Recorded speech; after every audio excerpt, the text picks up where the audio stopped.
minutes. No, turn it on. Okay, you're all good. You're all set. Have a good meeting. Thank you.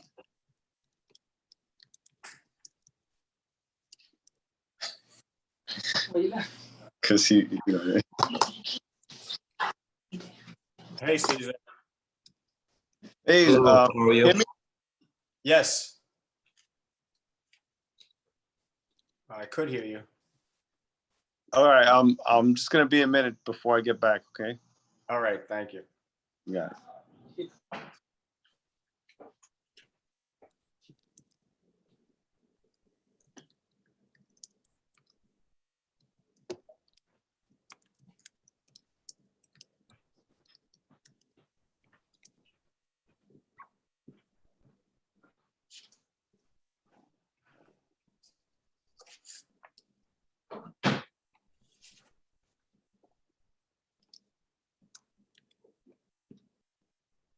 Bob, you made it. Bob Kaplan, how are you? How you doing? I'm sorry, I'm in the car, but yes, I Oh. made it. No, I didn't expect you to be here, but I'm glad you made it.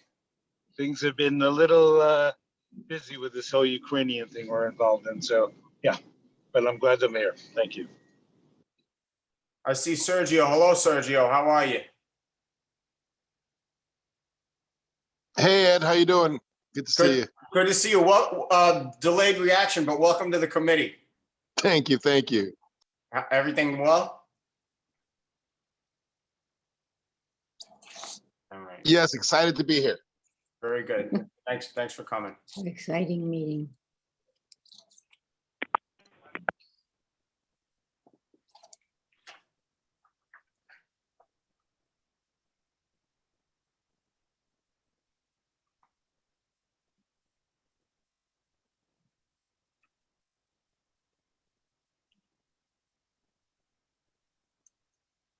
I'm just gonna wait a minute or two. We do have a quorum, but a few members that aren't here.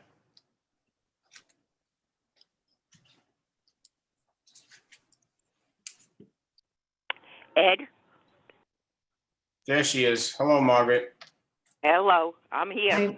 Hi, Margaret. Hi, Myra, how are you? All right, how are you? I'm great.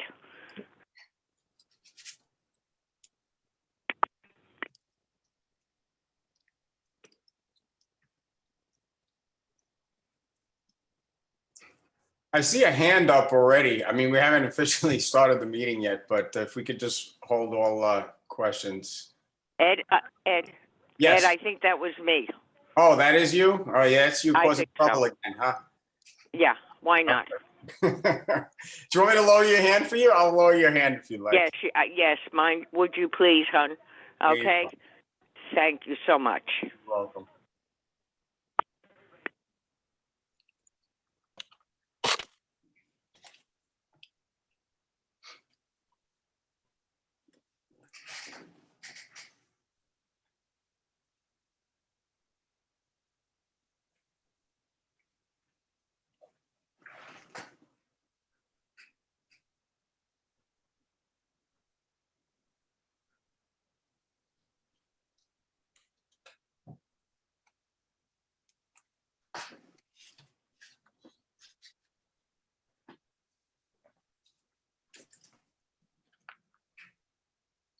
All right, I see Captain Gervin. Excellent. Okay, just let me.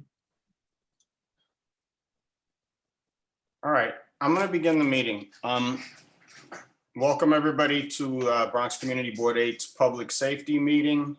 I'm Ed Green, the chair of the committee, and I'm just going to take a quick committee roll call and call the names. Please say here or present if you're here or present. Christopher Calhoun. Here, Ed. Hey, Chris. Margaret Donato. President, Diomara Siscano. I don't think Dio's here. Okay. Nick Fazio. I'm here. Myra Joyce, I'm here. Robert Kaplan, I'm here. Ted Morris. Ted is not here. Georgia Santiago. No Georgia for now. Stephen Vasquez. Present. Hey, Stephen. And Sergio Villaverde. Present. All right. So welcome, everybody. And just quickly, I'm assuming everybody received our minutes.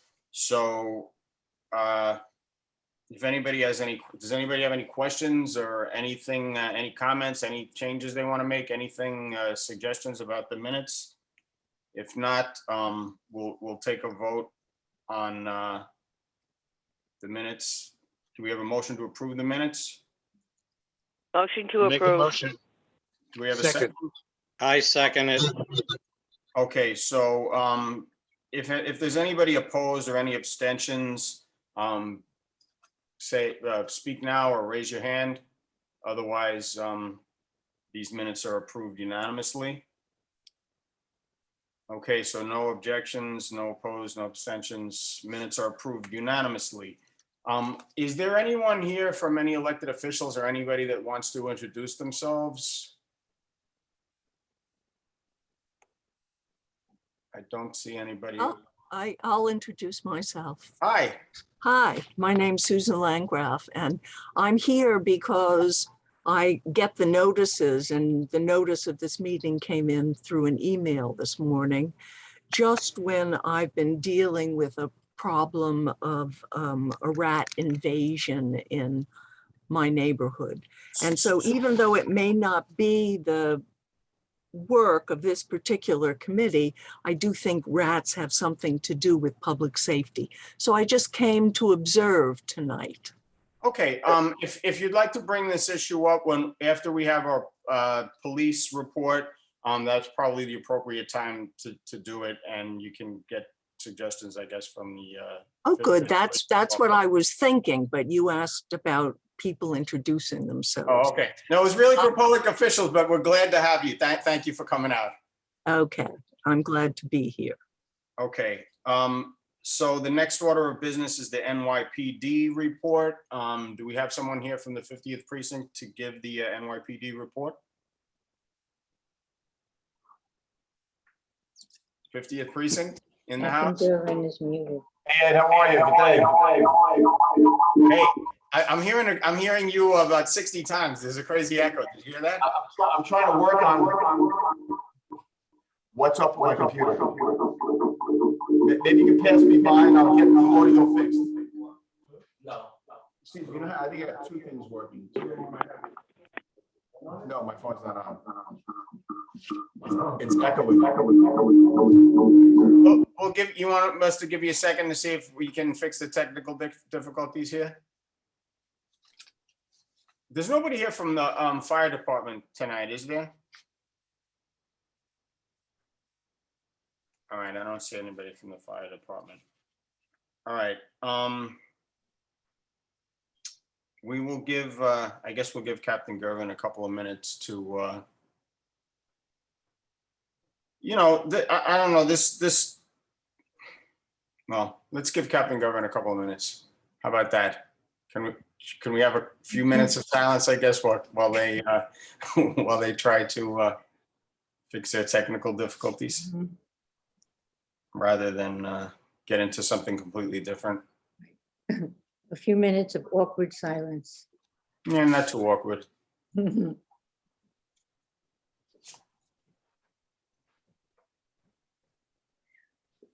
Oh, yeah. We can do some cat tricks. Oh, look at that. Say hello, Kumar.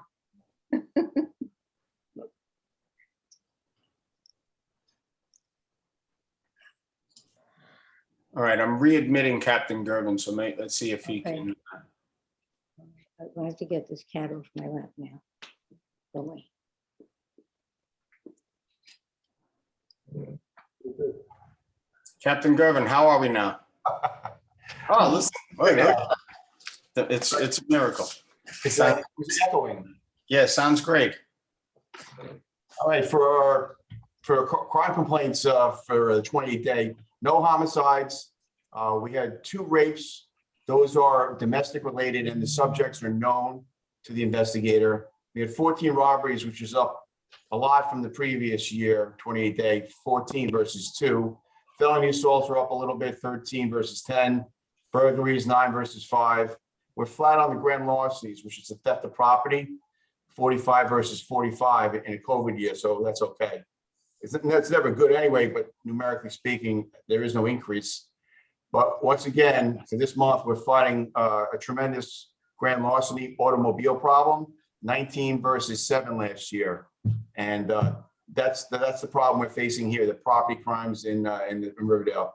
So what we did, like we spoke about the last time, I think, or whichever community board meeting I spoke with about, we have an anti-crime team. What we're doing is we're expanding the anti-crime team, now known as the public safety officers. We're going to have one on the evening shift with a supervisor, and then we're going to have one on the midnight shift with a supervisor to see if we can combat some of these larcenies, burglaries, and of course, the biggest problem here in the 5-0 is the grand larceny automobiles, which is the theft of straight out of the car, tires and rims, catalytic converters, vehicle accessories, and as well as the vehicle sensors. And that's where we stand. All right, thank you, Captain. Is there anybody from the committee that has any questions for Captain Gervin? Anything? I see Stephen Vasquez has his hand up. Stephen? Yeah, hey, good evening. Questions for Captain Gervin. Any idea how many police officers are going to be on each team? Good evening, Stephen. Yes, we have 1 sergeant to 4 police officers. The max range for our effectiveness was usually 1 to 6, but since we have the availability of that extra supervisor, we're having closer supervised teams of 4 police officers to 1 supervisor. Great, thank you. Myra, I see your hand is up. Yes, I just want to bring up again the bikes, motorcycles, motorized vehicles, riding on the sidewalk. I was on Broadway just north of 231st today, and this guy on his motorized bike with a girl right behind him riding along the sidewalk. I took a video, and I'm really getting very fed up with this because it's constant that I see this. Is anything going to be done? Agreed. I see that myself. We try to stop them when we can if they stop, but we have a very restrictive pursuit policy, which I've spoken about. In an urban environment, it's not good. They might hit somebody. So what we do is we grab them when they're chained up to a pole or a fire hydrant or a street sign, and we'll go there. We'll use a like a lock clipper. I think just it's clipper, or we use a 18-volt grinding wheel, and we'll cut the lock or the cable, whatever is easier for us, and we'll toss it in the back of the police car or the police van, and we'll take that out to the precinct, and we'll voucher it as determined true owner. They probably won't get it back because most of these guys don't have paperwork to the car, and that is a slow but effective solution to the complaint you're speaking of. Let's see. Hey, how you doing? It's Myra. Officer Sala. Hi, Caesar. Hi, Sal. Yeah. You brought this up last time. I did. I'm sorry, my cat is like making a lot of noise in the We back. spoke about that. Stop it. I remember she said she was tempted to take them I out. did. It's like, I'm going to bring this up every month because short of actually jumping in front of it, which is always my inclination. I Don't do pulled that. out. I know, don't do that. Don't do I that. It's know. a dangerous thing. Even if they look small, they do have a lot of weight. And if you do that Einstein equation, forcing as Yeah, time, E equals MC squared, that one? yeah, that's not gonna work out well for you. Okay, So leave it to us. I know we're not grabbing a lot of them because they are difficult to get. And we don't want to chase anybody and they blast somebody on the sidewalk like you speak of or in a crosswalk.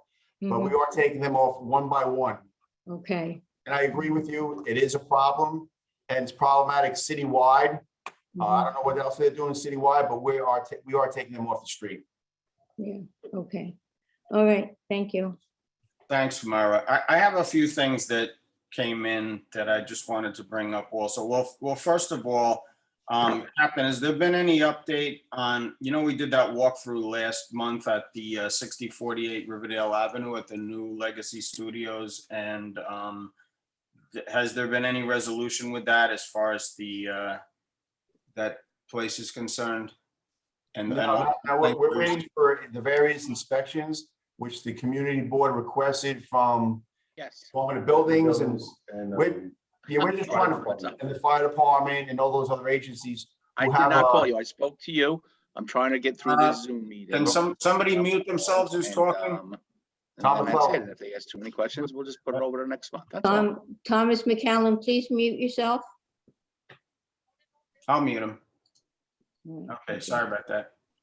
So we're waiting for an opportunity to go up there with those agencies, and we are available 24/7 to go there. Once we get the call from those agencies, we will move with them to that location so we can conduct whatever inspection is required to verify their licenses or the suitability of the property for use.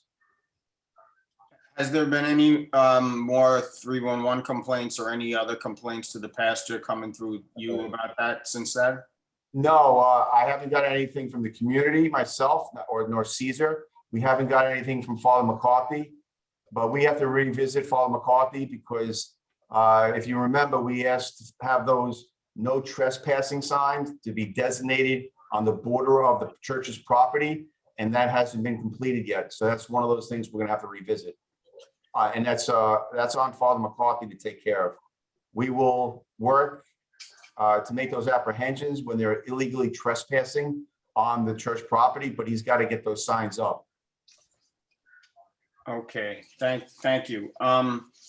Another issue that came up actually from a completely different committee meeting from the Traffic and Transportation Committee from one of our residents was double parking during school hours by St. Gabriel's.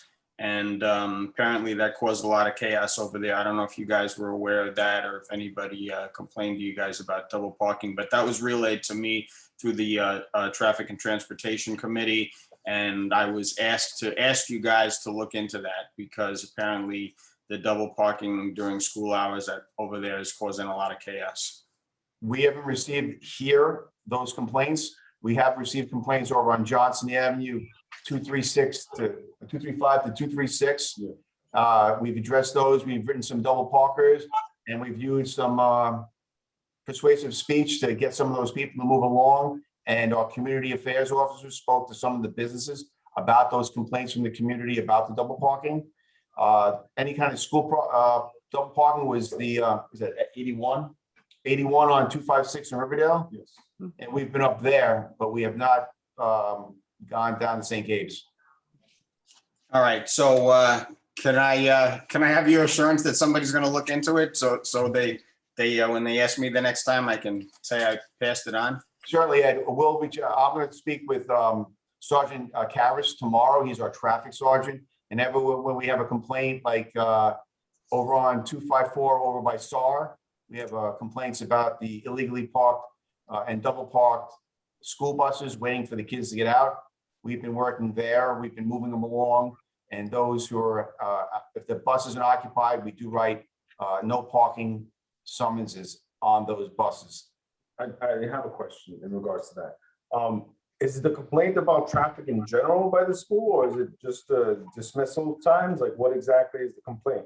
Double parking during, I guess they just said school hours, so I'm assuming it's that's right by Johnson. Being picked up and dropped off. Yeah, because it's right by where the initial complaints were on Johnson. It's right around the corner. Was it Mr. Mulder? Is that how he say his name? Mr. Mulder? Who, the complainant? Yeah. No, well, the person who complained to me was someone from our community member from it was Okay. Yeah, we'll take a peek at it. Yeah. Absolutely. It's not a problem. Yeah, it's right around the corner. And we'll let you know, Ed. Great, thank you. And also I received kind of a list of issues also from one of our residents. I believe she's here at the meeting. User 2, Marie, is that you? Are you on this call? Because you can probably I am here. great. Do you want to address this? Because I have your email here with your list, but perhaps you'd like to address it. You probably can do it more eloquently than I can, since you're the one who brought it up and are aware of it. Would you want to tell the captain what's concerning you? Well,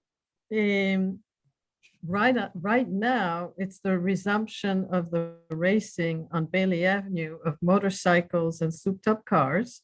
But in the email, I had addressed the problem of 3130 Bailey Avenue that was being demolished, but without protection. This, however, has changed.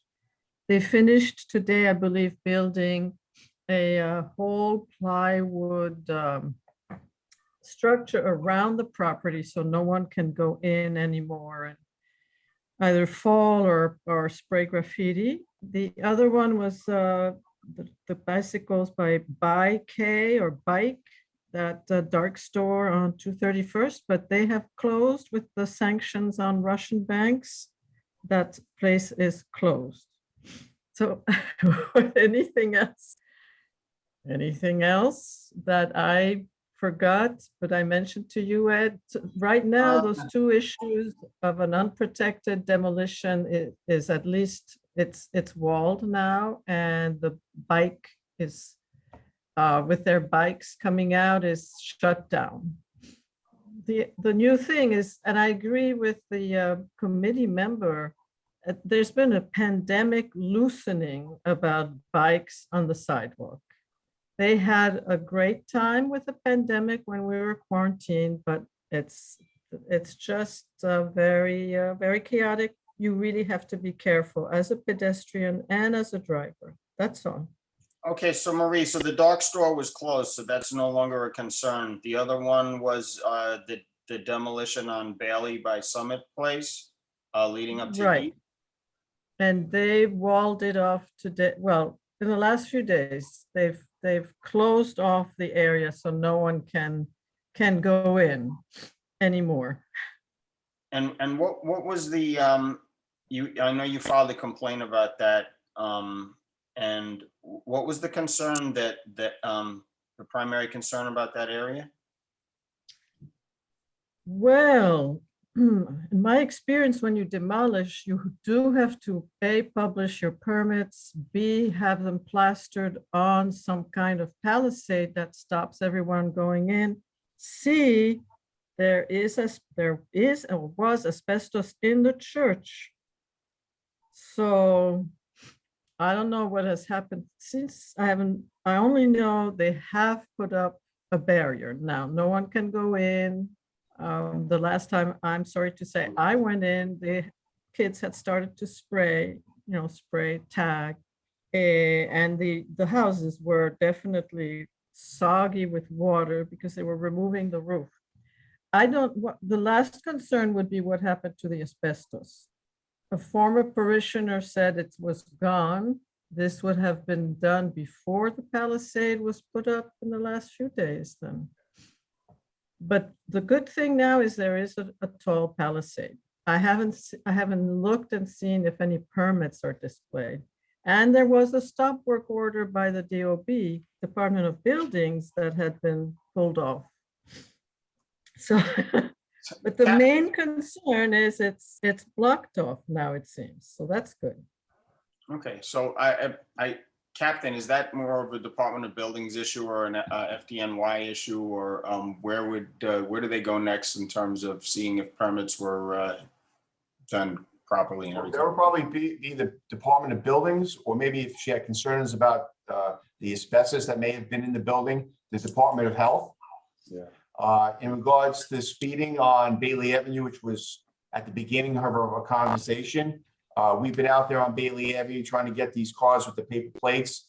And last week we made an arrest of one of those speeding vehicles with a bogus plate, and it would wind up being a stolen vehicle, a recently stolen vehicle. So we took care of 3 concerns right off: the speeding, the paper plates, and of course, the stolen vehicles which are occurring here in the command. So that was a nice call, a nice arrest. And we're going to continue focusing our attention over there on Kingsbridge, Bailey, Reservoir. We made another arrest for a stolen vehicle, another recently stolen vehicle. But for her concern, yes, we're over there and we have made arrests. And we made a request for the others. Thank you very much, by the way. I'm very glad. I do hear the cars, your cars. So, I mean, it's great. Thank you. Also for, as Officer Sala mentioned, we are requesting, with the assistance of Community Board 8, the installation of some Argus cameras over there too, just to keep an eye on things. And because we do have some activity, both criminal and otherwise over there, that we could utilize those cameras for. And hopefully we'll get them at those locations with the permission of the police department. Thank you very much. Thanks, Marie. Captain, I'm glad you brought that up. I'm going to get into this a little bit later when we discuss our budget priorities, but the Argus camera is definitely, don't go anywhere. I definitely want to go over that with you because we need to put in budget requests for that. Thanks for mentioning that. Does anybody, is there anybody from the public, anybody from the committee, anybody that has any other questions for Captain Gervin and the representatives of the administration? Okay, I don't see any hands, so that'll be it for our NYPD report. Thank you, Captain. Thank you, Officer Sala. And with that, we'll go to the New York State Liquor Authority renewal applications. And we have an renewal application for Blackstone Bar and Grill. Is there anybody here, any representatives from Blackstone Bar and Grill? I am here. Hey. My name is Steve. Steve. How are you? Thank you for coming out. Thank you. Okay, so you're renewing your application for a full liquor license, liquor, wine, beer, and cider. Captain, has there been any issues at the address of 3713? That's the address, 3713 Riverdale. Okay. Yeah, that's Blackstone. That's in the middle of the block between 236 and 238 on the west side of Riverdale Avenue. And we don't have any complaints over that location in regards to anything. Great news. So he's good to go. Is there anybody from the committee that has any questions for Steve about Blackstone Bar and Grill? Hello, can anyone hear me? Yeah, I can tell that they hear me because they're looking at the screen trying to figure out who is talking. I'm gonna, hold on 1 second.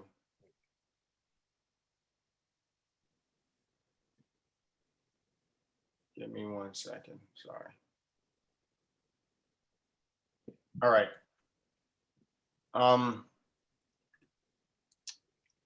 Nobody has any questions for Steve. Okay, so with that, we're going to take a vote on the application. Is there anybody that's not in favor or wants to abstain from approving this application? I don't see any hands.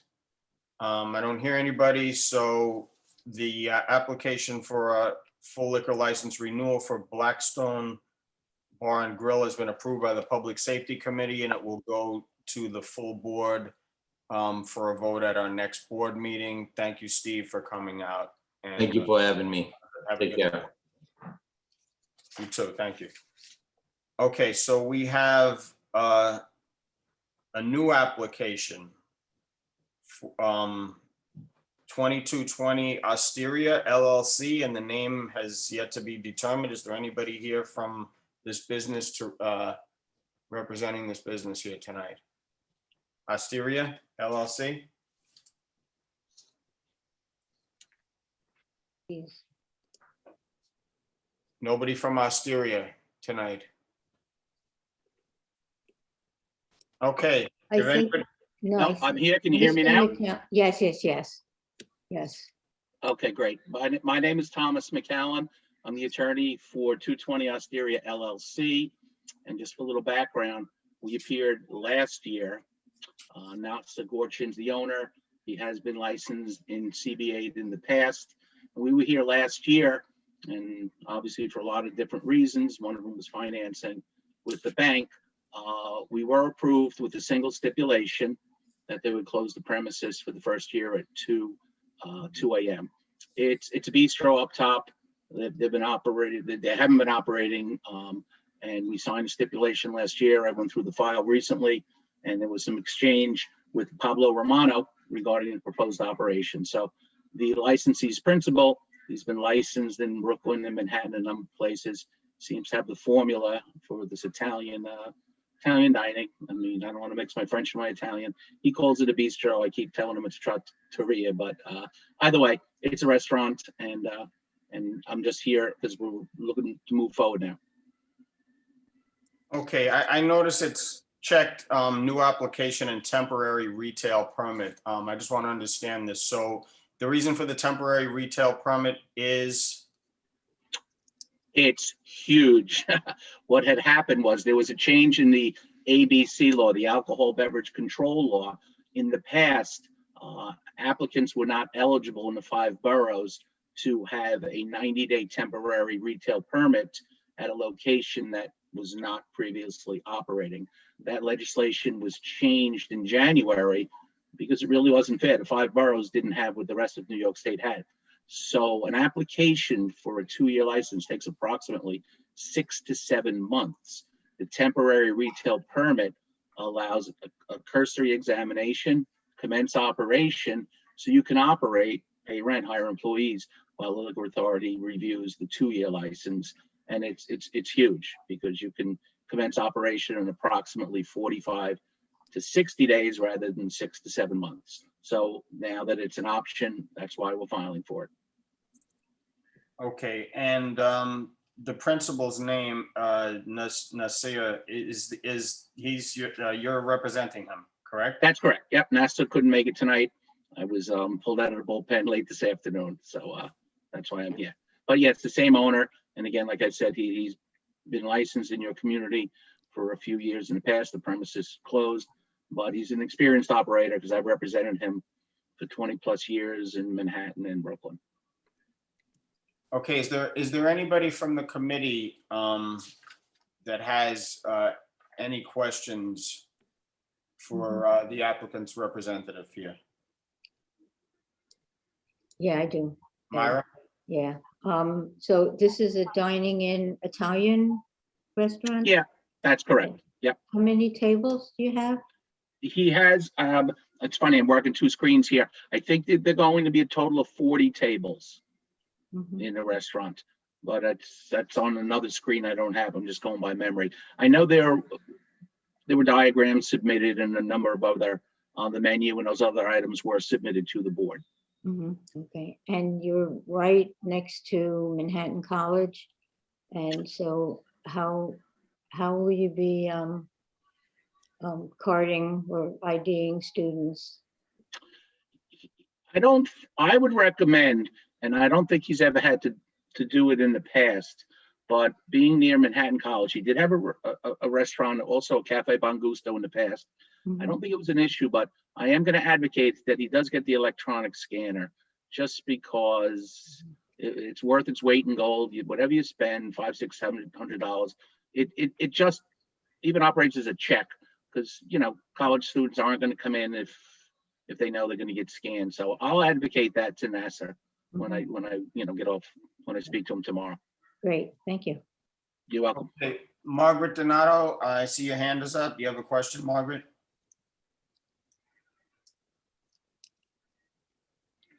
Margaret, you're muted.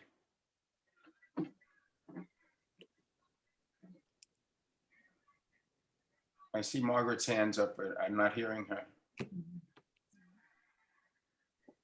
Can you hear me? There you go. Yes. Okay. Is there any relationship between your establishment and Yokomo, the establishment right next door? No, there's no affiliation. I know there was an issue with the prior operator. I saw that in the file, Ibiza, if I have that accurate, but no, he has no affiliation with the adjacent or next door premises. Okay, and are you going to have outside promoters?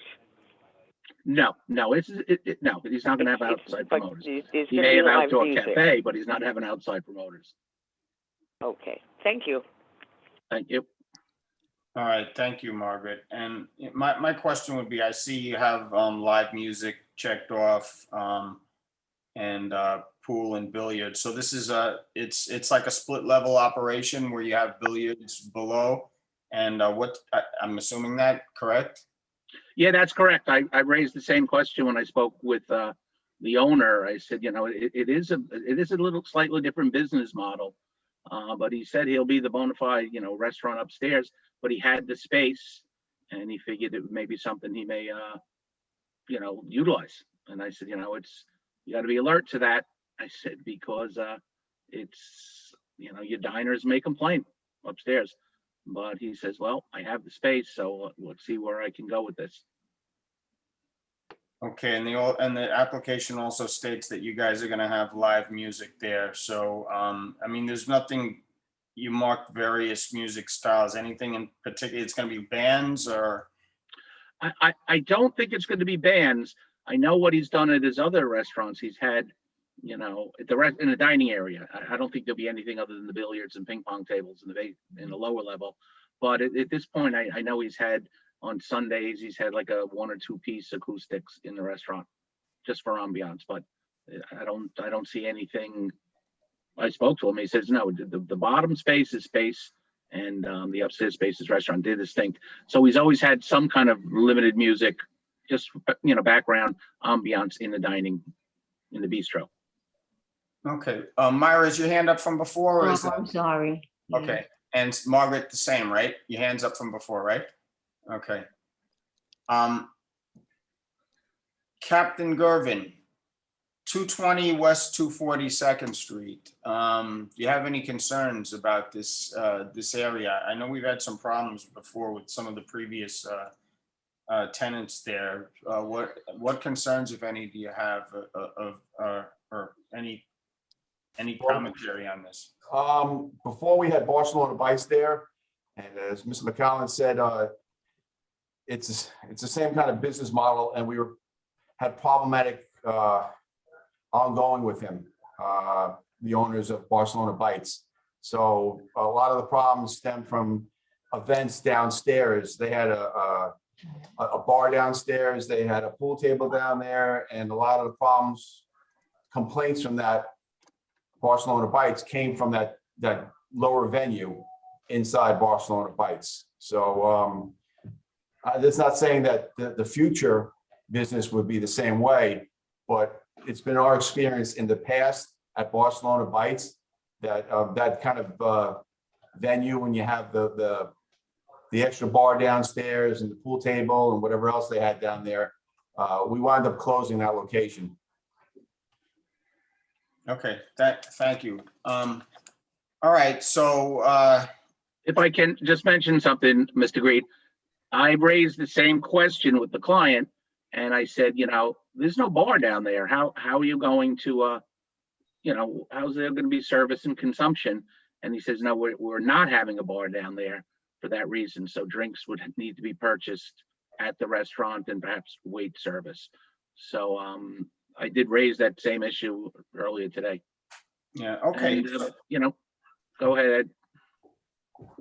All right, so I mean, you guys are you know, you're looking to do something here. You know, it has nothing to do with what the previous owner was up to, but you know, we've had issues with that, so I'm sure the 5-0 are going to be concerned about that area. But I personally wish you the best of luck, and I have no problem granting you myself this opportunity. Anybody from the committee have any objections? We're going to take a vote on this, and is there anybody who has any objections or wishes to abstain on voting? I see one hand up. Margaret, is that you from before, or is that Margaret? All right, I'm going to lower your hand, Margaret. So if speak up if. All right, I don't see any or hear any abstentions or objections. So this application is passed unanimously. Thank you for coming out, Mr. McCollum. It passes our committee. It will go before the full board. at our next board meeting. And thanks again for coming out, and wish you the best of luck in this endeavor. Thank you very much. Appreciate your time and courtesies. I'll let Mr. Gorchia know our conversation regarding the lower level. Thank you. Thank you. Okay, so with that, we actually have one more, we have a method of operation. Is there anybody here from Caribbean Bites Bar and Restaurant representing that establishment? Yes, we're right here. Yes. Hi, good Hi. evening to everyone. There you go. Hi, Hi, I haven't seen you guys in a while. How are you? Good to see you. we're good, we're good.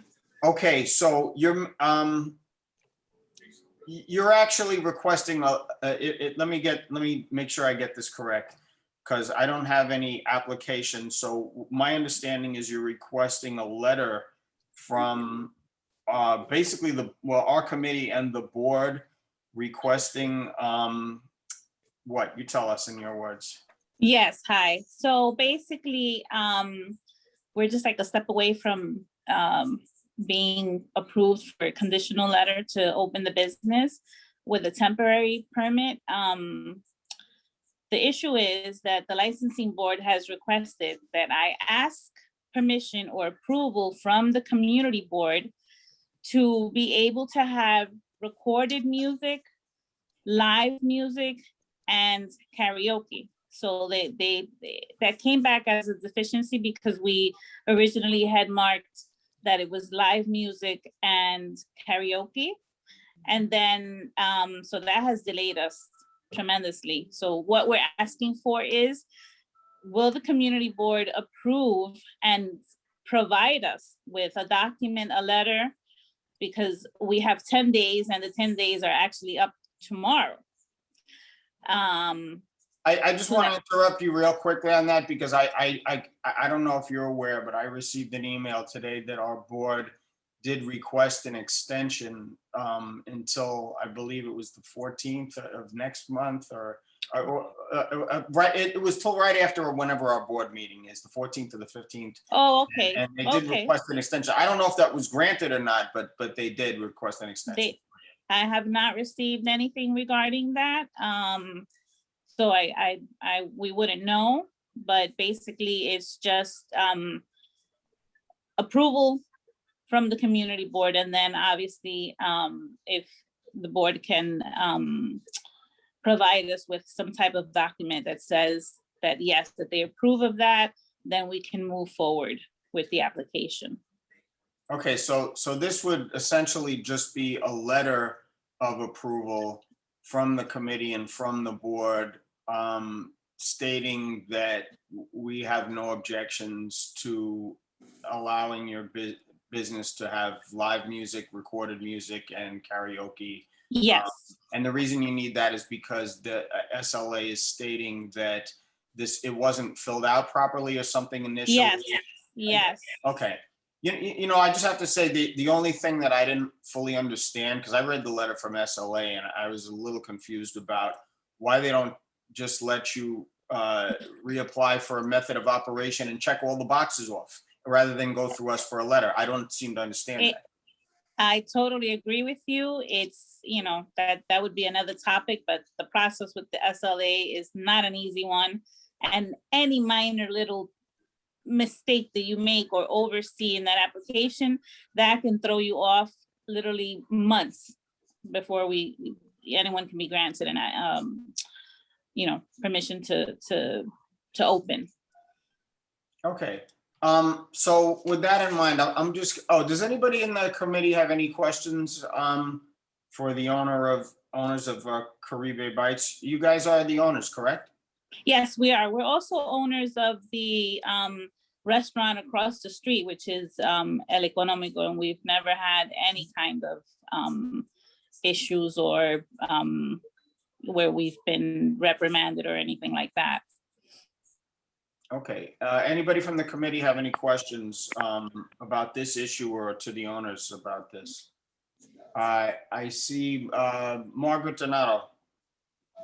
Yes, and I'm not sure that we can generate a letter as a committee. It would have to be the board.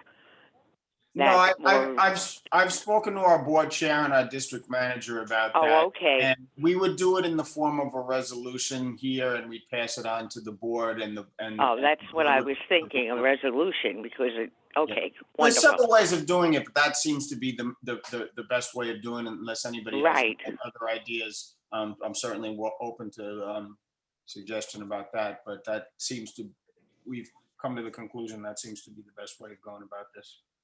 As long as it'll work.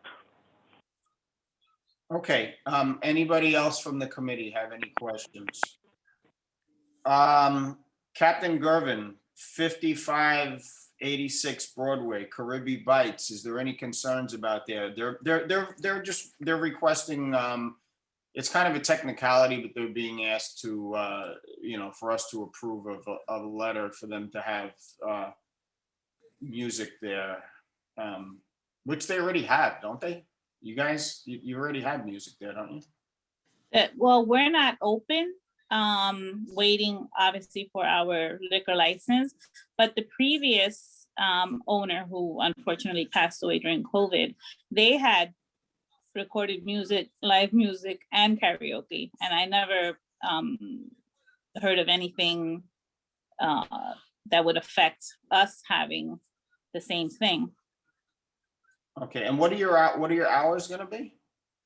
So we do have, I forget what the word is called, but for the first 2 years, we did agree with the community board that we cannot be open past 2:00 in the morning. So that will be in effect for the first 2 years, I believe. And then once everything is normalized, then we will be having, again, personally, I don't think that the latest that we're going to be open on any given day is 3:00 in the morning. I'm not going for that 4:00 in the morning kind of business. And probably during the week on the slow days, I think that 2:00 works with us very well. Okay, Captain, any issues over there? Off the top of my head and off the top of Caesar's head, we haven't had any issues over there. We could do a check later on and get back to you about that. But off the top of our heads, there's been no problems over there. Okay, thank you, Captain. All right, so just briefly, without off the top of my head, I'm just going to suggest something in the form of a resolution, be it, the whereas clauses are going to be, just the information that we've gone over, but the be it resolved part will be Bronx Community Board 8's Public Safety Committee approves of karaoke, recorded music and live music for the owners of Caribbean Bites Restaurant at 5586 Broadway. That's basically going to be the gist of it. It's going to be very simple, right to the point, and that's it. Does anybody from the committee have any questions or concerns or anything they want to add to that? All right, so I'm just going to take a quick vote on it. Are we all in favor of sending a letter on behalf of this business to our full board? Is there anybody who wants to abstain or disapproves of this? What is it? We're sending a letter or a resolution? I'm not clear on that. I'm glad, Cedric, I'm really glad. I was actually going to put you on the spot and call on you, but I didn't want to be rude, but because I know you have a lot of experience in the economic development. But so the issue is there was some technical mix up with their application.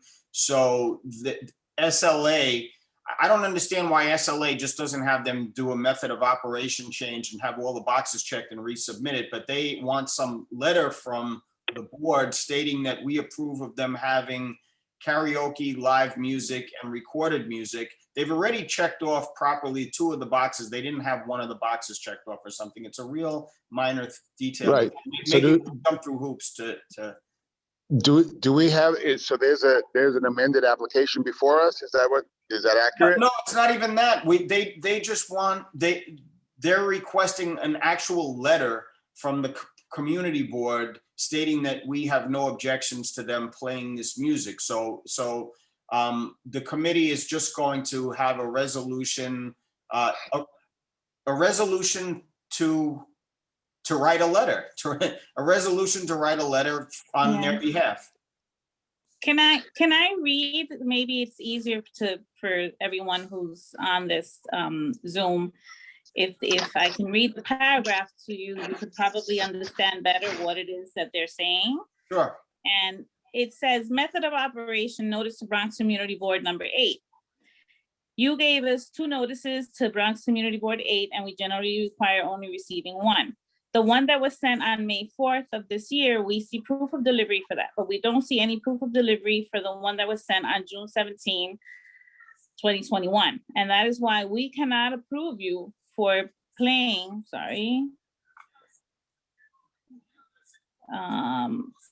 for playing recorded karaoke and live music. This can be even if you want to play more music, but they must show in writing they approve of you playing all that music. So that's basically what, because of this technicality, they just want the board to approve and send something so that I can send them something. I understand. So, Mr. Chair, we've already approved this application previously, correct? Correct, but according to SLA, it wasn't filled out properly because they're putting some type of music on it that they didn't check the box on. Right. So that I would move the resolution that we amend our approval to include the approval of the 3 types of music that they're saying in there. And I believe we could vote on something like that. And then we could also, in the resolution, approve that the committee chair or office send this resolution and whatever other supporting material is necessary. So okay, well, the only issue with that is that there's really no application before us. There's a previous application, and the letter is just from SLA is just stating they've contacted us and they want some type of letter from the committee before they're willing to go ahead and basically process their application. So I don't know if anything regarding an application is necessary. I mean, they're simply asking for a letter. So shouldn't that be what we're addressing here? Well, I think, the committee has to take a vote. So the committee, I guess, would do. Sergio, you're breaking up. Sergio, hello? Oh, I think we lost him. Mm-hmm. I think we lost Sergio, unfortunate. All right, hopefully he will log back on. Well, he is on, I just can't hear him. Sergio, are you there? Yes, I'm sorry, I lost you for a moment. Okay. So sorry, you were saying? So I would suggest a resolution to read that the Public Safety Committee Board number 8 has no objection to the playing of 1, 2, 3 different types of music at the premises and list the address. That would be something in writing, and that would be something that we could follow up with a letter if they need a letter in addition to, because now there's a vote. That sounds reasonable to me. Georgia Santiago, your hand is up. Do you got something to add, Georgia?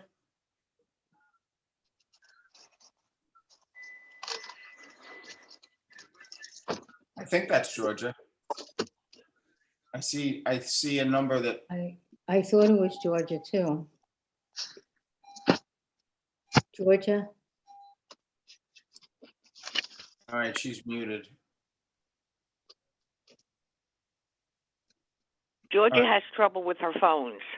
All right, if she can chime in at any time if she'd like. Yeah, I know she's having difficulty with the phone she has purchased. So. But maybe I can unmute her. Hold on.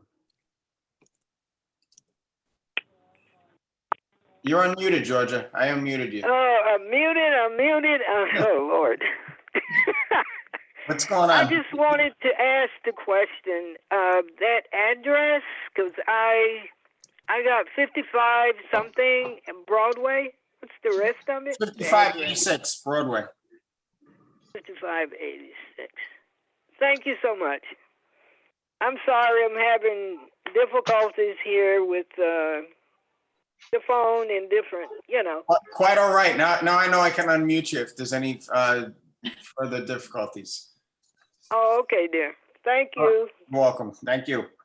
Okay, so with that, I think we should just take a vote, and it's pretty much like Sergio suggested. The resolution is, if I have this correct, is that we approve of them, or we have no objections to them, or we approve of them playing the music, and we will send a letter on their behalf as requested by SLA. Did I get that right, Sergio? Yeah, so the wherefore would be that the committee has no objection to the playing of the listed types of music. We'll list them out within reasonable limits. And that's it. Okay, sounds great. Myra, that a lot of this falls on you. I saw you got all that? Mm-hmm. Yep. Beautiful. You're the best. All right. So with that in mind, is there anybody from the committee that has any objections to this or wants to abstain from approving this? Okay, I don't see any hands, so the committee unanimously approves this request for Caribbean Bites, and I will speak to our staff, our board staff, and our board chair about this tomorrow, and we will get this out immediately. Okay, and like I said, hopefully somebody will contact you, but I did receive some type of confirmation that we at least requested for an extension.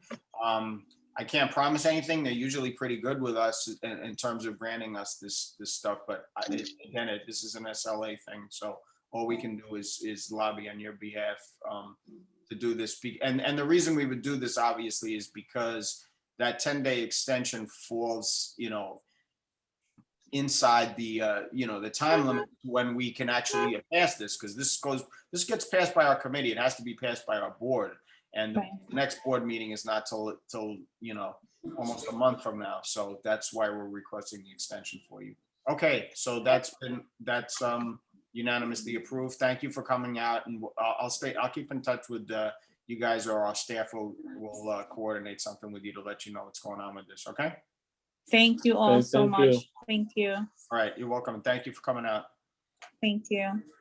Okay, so we're on to old business, which we have on our agenda: prioritization of public safety capital and expense budget items. And last month I asked the committee to come up with any ideas they may have about budget requests, and I got a few requests, and we have kind of a short list at this point.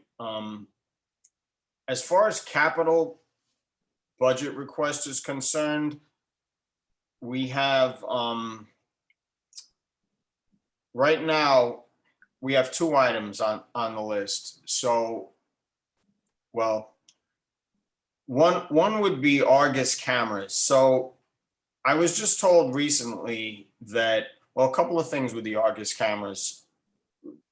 We got a letter stating that the funding is basically there for Argus cameras. I mean, to a degree, there's funding there, but Argus cameras get installed in basically priority order, from the, according to the agency's crime statistics. I would guess the captain can probably give a better description of that. But we requested 4 Argus cameras that I just found out were not, this is for last year, were not installed.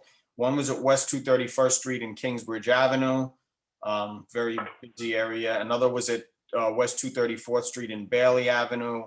Another was at West 260th Street and Riverdale Avenue, and the last was at University Avenue and Riverdale Avenue. Some of those were mainly to really protect some of the businesses there, but there were areas of concern. So since we didn't get those last fiscal year, we're going to resubmit those locations for August cameras. And also of noteworthy is this funding is going to be coming from the Bronx Borough President as opposed to the previous agency. So the funding is there. It's just a matter of whether, they feel it, these are priority areas. So my first question would be to the 50th precinct. Is there any other areas where you guys feel we need or August cameras would improve public safety in our community? Captain Gervin, are you got anything on this? Yeah, sure. Yeah, I like your the 4 suggestions that the ones you just went over. Maybe on 260th and Riverdale, maybe move it towards 259, so it could also cover like the Skyview Mall. So I'm just going to write this stuff down. So that would be 259 and what? Riverdale. And Riverdale Avenue? Or somewhere in between. We have some flexibility if we can have a telephone pole there. It's just really getting it elevated and getting the best view. And we'll talk, if we like a location and we're kind of close, we could also talk to our units that install it and see what's the best view. And that's what it's all about, is getting a good view. Okay, so I'm going to put 259 in Riverdale because I need to be specific with these locations. So we have 260th in Riverdale, but now we also want 259 in Riverdale. And reason being what? I guess there's businesses there. It's kind of a busy cross section. You have the big Skyview shopping center there. You got businesses on the east side of the street from 259th Street where they have, what's that, Riverdale Steakhouse? Yeah. Steakhouse there, all the way to the Chinese or Japanese restaurant on the end towards 81. And then you have SAR Academy there. So that'd be nice to have a good panning capability there. And that would also catch 260th Street because it's pretty open there. Mr. Chair? Yes, Sergio. I lost you. Sergio. You're muted. There you go. Sergio. Yeah, sorry about that. I got a call in the middle of that. I have to leave in a second, but I have a question for the captain, if that's all right, Mr. Chair. Sure. Does the precinct get notified when the installation is happening? Like, is there some leeway you guys have as to this pole rather than that pole? Well, I wasn't present when the last ones were installed, but we can find out. And then we'll have a conversation with the installers and see what works best to get the best pan. Yeah, that would seem to be the most efficient practice, as you just said. If we, if there's coordination on it rather than damn, this doesn't work. Yep, but we have the flexibility to get them moved. We've had a couple that we didn't like. We moved them around. I don't want to lose any because that's a great investigatory tool. And in addition to the capital budget request that we did, we'd like to see them talking to our detective squad, Ed, Bailey Avenue and Van Cortlandt Park South, Bailey Avenue and West 234th Street, and Webb Avenue and Reservoir. Well, hold on one second. You got Bailey Avenue, Van Cortlandt Park South, Bailey and 234th, and what was the last one? Webb Avenue and Reservoir. Webb and Reservoir. Okay. One concern I had with the Argus cameras is how do we even? I've yet to see any type of. Well, I saw one master list of area. It was like a screenshot or something of cameras that you did have, but it would be nice to have some type of master list of areas where we did have these things. So we're, because when we make budget requests for these things, we're constantly looking for areas the way, that would help, help you guys and help our area be safe. But, we're going to be running around, jumping through a lot of hoops and doing a lot of extra, research, sometimes unnecessary, because sometimes the things are there and we're getting complaints about areas and so is there any list available that we can have access to, or do you guys even have access to a list like that of everything that's The list that Caesar sent you? Yeah, that's the last one you have, right? Yeah, it should be in 2 pages. Yeah. Yeah, that's what we have on our computer system. Like on my computer, I can log in and it's much longer than that. That's why it was 2 pages. And what I can do, or an investigator could do, is click on those and utilize those cameras to pan and review things that have gone on as part of their investigations. And pretty much all the ones that are in place currently are cameras that are at locations that are crime analysis, as well as our detective squad wanted, and they feel that that's a good selection. And then when we added those couple that I just spoke about, in addition to the ones that you guys like, that's the ones they asked for, our squad and our crime analysis, those additional 4.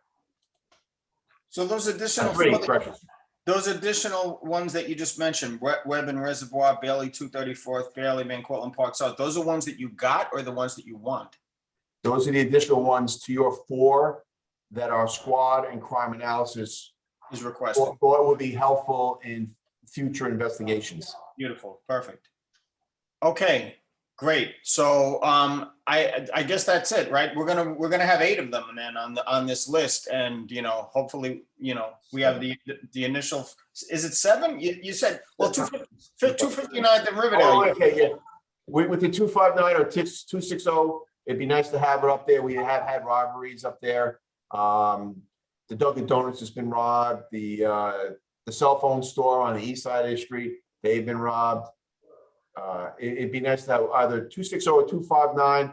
If it's within budget, 260 and 259 would be great. We could put them both on and, see what happens. Cross our fingers, I guess. And I'll take a little walk up there myself on foot to see what it looks like.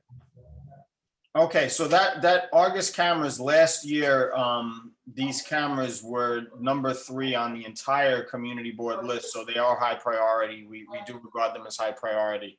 And we hope to have the Traffic and Transportation Committee also on board with us for a joint budget request on this. So that would be the one capital budget, and the other capital budget issue is we recently, we had a guest at our gallery session at the full board meeting who came to us to let us know that the FDNY paramedic unit 27 Victor was being canceled.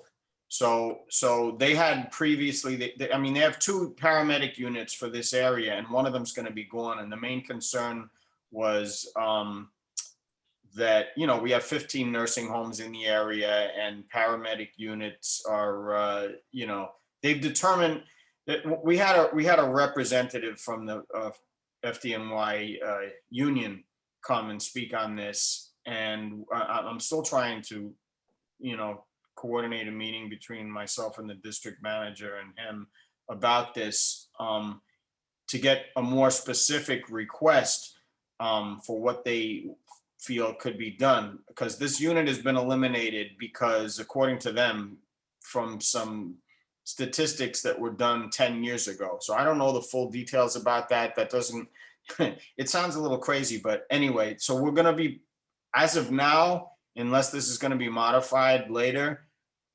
I'd like to request FDNY paramedic unit to replace the canceled 27 Victor unit. And I'm going to add that also to the, that's more of an FDNY issue, but I'm just bringing this up because this is one of our budget. David Gelman, your hand is up.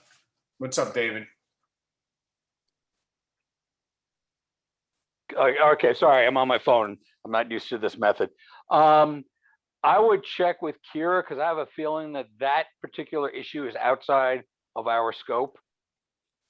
I've checked with Kira. Kira and I are trying to set up a meeting with this gentleman. But yeah, this conversation is far from over. We have to find out more about the details about what if anything can be done with this.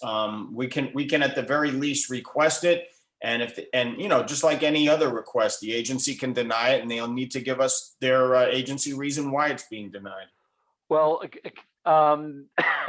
given that you're trying to put together a list this month, but aren't going to decide it on until next month, I would, not get too deep into it here, and just make sure you speak with Kira before next month's meeting so you get clarity as to whether it's something that you can request, because I think it's not. I could be mistaken, but I think it's outside of the scope of budget request items. Yeah, you could be right. That's what we're trying to figure out. But until then, this is still a rough list at this point. So I if it is requestable, I certainly want to, at least get the ball rolling with it. Understood. I would just keep it in my back pocket until you and Kira can get clarification. That's all. Thanks, David. Yep. Okay, so on to the expense budget requests. All right, so number one on the list, and we're doing these in priority order, but number one on the list is something that wasn't on the list last year. And I thank our committee member, Stephen Vasquez, for bringing this to the attention of the committee, but it's Police Athletic League after school programs and youth crime prevention services. So I want to, I don't know really the specifics about this. I don't know, Captain, do you want to speak on this? We'd like to get some type of PAL after school programs and youth crime prevention services or funding to have available programs. Do you have any ideas about this at this point? No, we don't have a PAL over on this side, which I'd love to see. It's a great resource. I know when I worked in the 41st precinct, they have a huge PAL on Longwood Avenue and Southern Boulevard there. And it was very well used by the community and of course the children that live down there. And they did after school activities. They did they had access to computers. They played sports, volleyball, all that kind of stuff. And maybe we get some funding here. We could utilize one of the local schools for such a program. We're already doing a program over at JFK, which is Blue Chips for the volleyball teams that we're running. We do a different sport each season, I guess. We do football. We did football, basketball, now volleyball. So, and we're having a great reception over there. And I think we have too many kids for the program right now. And anything that we can do to provide services for those kids will keep them going in the right direction. Okay, I see Darwin Green from KHCC has his hand up. Darwin, would you like to comment on this? Sure. Can you guys hear me? Yes. Okay, cool. Just grateful to be here. Thank you for the opportunity to come into your space. Why I joined the meeting is because this very subject right here, which you guys are talking about, how to keep youth engaged, is something that's very near and dear to our heart of that agency. And part of the reason why I'm here is because my agency is building success centers on the JFK campus and on the Walton campus, and so we already have after school programs in there, and so we're reaching out because we wanted to build a relationship with the police department in regards to if there are youth who are that come on the radar of the police, that they may not be doing something where they may warrant arrest necessarily, but they're engaging in behaviors that requires that they need to be connected to something. And so we wanted to make sure that I reached out to the 50th precinct and to find out who are the youth officers on these particular campuses, if there are any. And and to get the word out about the services that we're offering in this particular area, because we're looking to get more involved with youth who are engaging in some of the high risk behaviors, as an alternative to possibly incarceration. If there's youth that that may be popping up on your radar that like you're saying right now, that could use after-school programs, some one-on-one counseling or therapeutic support, we can provide that, as well as internships and leadership opportunities as well. And so I have some flyers and additional information that I can share with the contact person there. And I would love to get a number to have a follow-up conversation outside of this meeting. My number down for now. We can exchange information and then I'll hook you up with the YCOs. So if you're ready, I can tell you the number right now. Sure, I have my pen and pad ready. I already took down the information about blue chips. I want to find out more information about that and figure out how to better coordinate, because I know that the violence is starting to rise on some of the high school campuses, and so I just want to make sure that we're doing our part, like to get the word out. And we're looking, just so you know, we're looking to do more like restorative circles and peer mediation across school wide as well. And we're willing to help, like to train and develop those in other area places if needed as well. All right, we'll talk about it. 917-834-0161. And it's Sala, S-A-L-A. P-O, Officer Sala, S-A-L-A. Can you repeat the last 4 digits again? It's 917-834-0161. Okay, all right, thank you, Officer Sala. You got it. All right, thank you, Mr. Green. Okay, and that's a good lead in, because the second item I had on this list would be an additional school safety officers for John F. Kennedy High School. And the reason we're bringing this up is because we had incidents over there recently. It's kind of been on the radar. So it seems like they're a little understaffed over there. I don't know if, I see Stephen Vasquez's hand is up. Stephen. Yeah, Ed. So Darwin, I think it'll be great if so I'm part of the youth committee as well in this community board. And on Monday, March 21st at 7 p.m., I'm not sure what your availability is. There's all right, perfect. There's a community resource networking summit that I think, it'll be extremely helpful if you attend.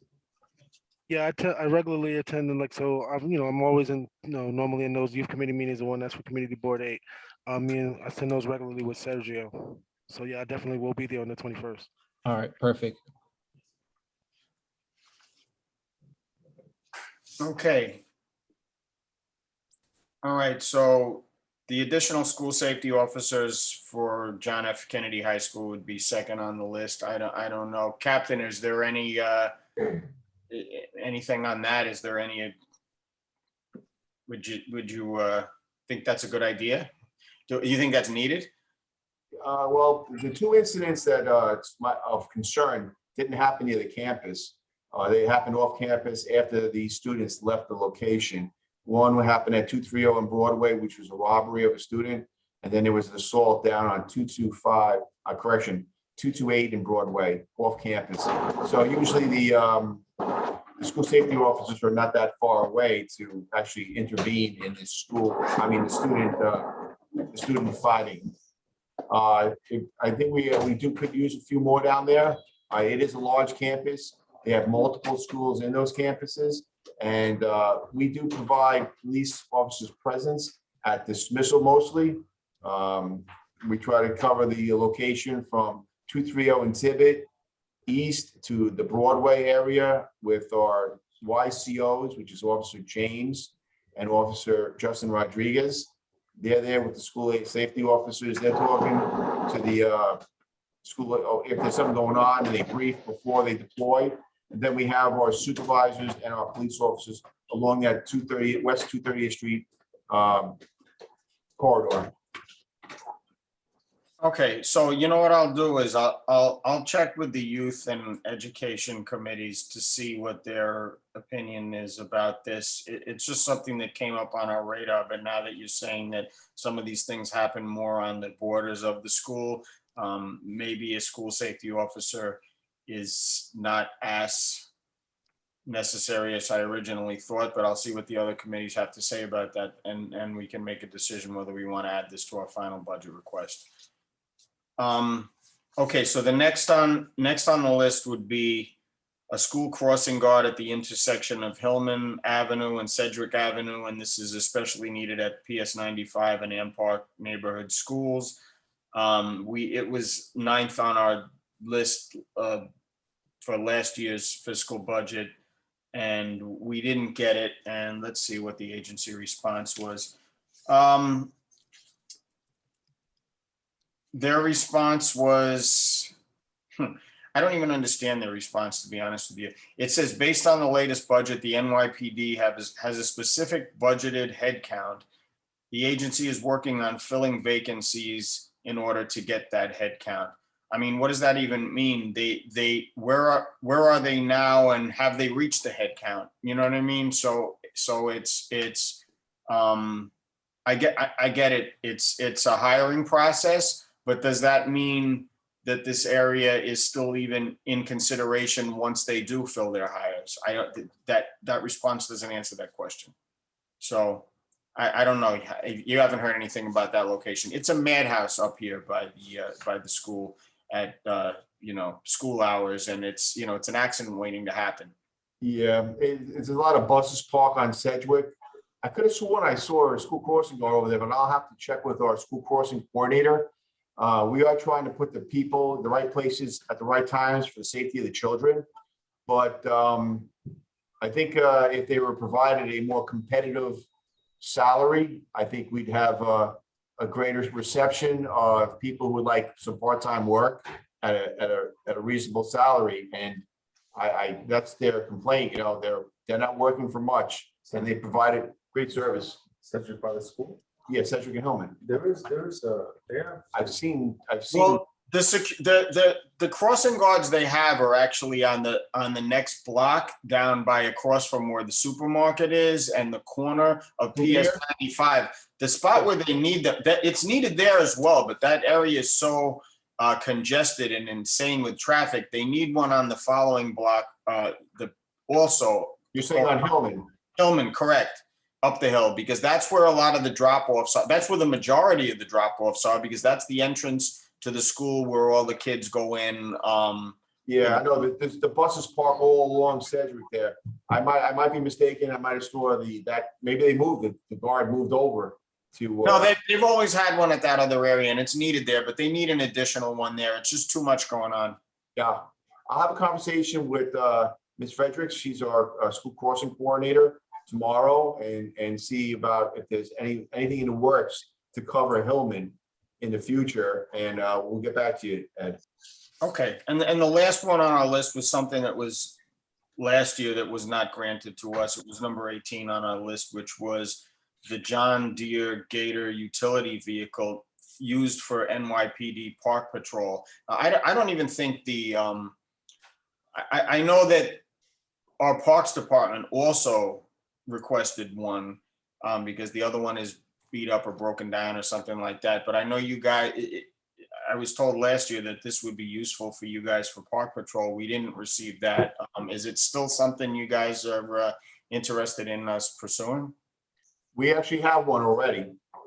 We do have a John Deere UTV, and we take it up to the park, special events usually. If there's other events that we have throughout the precinct, we'll take it up there, whether it's deploy equipment or just do patrol inside the park, because it does have those turf safe tires on them, so we can go into the park without any issues. And we could also go up in the back on the other locations throughout the park, up on the cross country trails and whatnot, and make sure people who are utilizing the park are safe.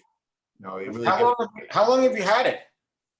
I've been here 3 years, and we've had it about 3 years. And I don't know if that's something that came out of your budget or the police department budget, but we use it quite often. And like I said, at special events like and we hold barriers. We do when we do the special events, we take it out. The kids sit in it, and it is useful for getting out those areas of the park which are not usually accessible by our regular vehicles. Okay, well, I'm a little confused why, if you guys have one, why we requested one for you guys. I know this went through Captain Melendez, your predecessor, so I don't know what, I don't recall the reasoning. I was not even under the impression that you had one, or maybe it was broken down or something like that. How's the one you have? Is it fine? It's fine, Ed. I think he might have been requesting like regular ATVs, which No, it was a John Deere. It was a John Deere he was requesting. All right, because I know the New York City Parks PEP officers at various locations throughout the city, they utilize ATVs. Okay, so I'm gonna cross that off the list then. So if you guys don't need it, there's no sense, unless you're telling me that it's a necessity, I'm not gonna start requesting things that. I think if you could get those ATVs for the PEP officers, that would be money better used than giving it to us. Okay, that would, I believe, be a parks issue. I'll speak to the Parks Committee. ATVs for PEP officers. Yep. I'm not sure whether that's public safety or parks. We'll have to figure that out. But if that's something that's needed, we'll get it done one way or another. I think it'd be great for them. All right. Is there anybody from the committee that has any other suggestions about budget requests? Captain, you're out of here? No, actually, I have a meeting with Stephanie Ehrlich and Yvonne So and a whole mess of people from the parks, Domingo Sanchez, the PEP captain, on Monday. So I'll have a conversation with them and see if they indeed, or they're interested in such an item that can come across your budget. Great. I know they use it a lot into other parts of the city I've worked in. So I'll ask and we'll get back to you on that also. Okay, great. Thanks a lot. Anybody else from the committee have any more ideas about budget requests? All right, I don't see any hands up. Sorry, Ed. Myra, go ahead. Yeah, so I had just had a suggestion that I had sent to you, Ed. And I sort of tried to look into it, which is some way to have some kind of education program, especially for seniors, citizens, older adults, for older adults in regard to the scams, the telephone scams, the email scams, and I'm sure something like that would need funding, but I'm not sure how to go about it. I'm not sure, I don't think I even know where to start, except for maybe with the aging committee to discuss it with them. Yeah, as you know, this has been a concern of mine going over the last couple of years too, that we've had this discussion. People have been bombarded. Maybe David has a comment on this. David, your hand is up. Is this in regard to Myra's? Yes. As I recall, Ralph Centron used to do out of community affairs sessions with the senior centers. Mm-hmm. Officer Sal, I don't know if you have any thoughts about that, but I know that's been done in the past, and I think that they like doing it because it was a gathering of seniors that they could come address, and it could be a part of their normal outreach within the community as opposed to a whole program. Well, you already know, Russia, Jamshire has done the same type of stuff. I used to go out with Ralph when he was here. Yeah, so she's taking his place and she's taking care of that now. So if anybody wants something specific, just reach out to her or reach out to me, and we'll let her know that we're gonna go out there, and she's been doing that. So yeah, we're going one place at a time. Okay. She's been active in the talking to seniors who've had their checks stolen and washed. She does a lot of that stuff up on Riverdale, particularly in the 235 and Johnson Avenue, where these bad guys have targeted those mailboxes, which are older residents utilize usually because they're maybe not computer savvy and pay online. But Rosh has been up there cleaning the post boxes. She's been speaking to them about bringing their mail directly to the post office and on other crime prevention tips. And Right. she's taking over, like Caesar said, she's taking over for Ralph. Okay, so, I know Rasha really well, so is it possible that I can have a discussion with her about what sort of issues need to be addressed with seniors? Sure, that's what she's there for, and she's she's always readily available, and she likes that kind of stuff. That's why Okay, she's in great. that position. Yeah, I have her contact information, thanks. Certainly. Mhm. Great. Thank you, Myra. Again, I forgot about that. I'm sorry. You did reach out to me about that a while back, and that's something very important. So if maybe we can get some, if we can get some concrete avenue on how to approach this, and where, because with the budget request, we're requesting something specific.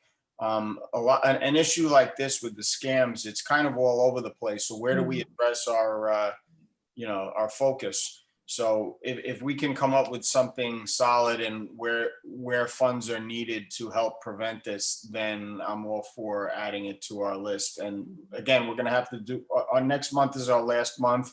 This is kind of almost a final list. So please send, if you get any information, I would suggest also reach out to Dan Paternak, the chair of the agent committee. I'm sure you may have some good ideas on this issue as well.